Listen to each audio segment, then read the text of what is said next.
আমাদের Albert Einstein, উনি ওনার জীবনটা ভরা ছিল একেবারেই কৌতুকপূর্ণ এবং খুবই হাস্যোজ্জ্বল একজন মানুষ। তো উনি ওনার জীবনে ঘটে যাওয়া হাজারো ঘটনার মধ্যে খুব অল্প এবং কম, এবং বলতে পারি সেটা সামান্যই আমাদের মনে আছে। তো সেটার ধারাবাহিকতায় আমি আলবার্ট আইনস্টাইন সম্বন্ধে খুব ছোট যেটা আমার মেধাতে রয়েছে, সেটা আমি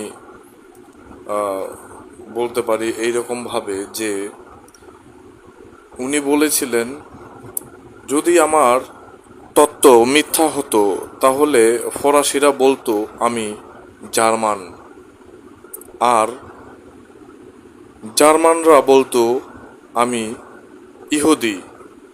কিন্তু এখন আমার তত্ত্ব সত্য, তাই জার্মানরা বলছে আমি জার্মান, আর ফরাসিরা বলছে আমি বিশ্ব নাগরিক।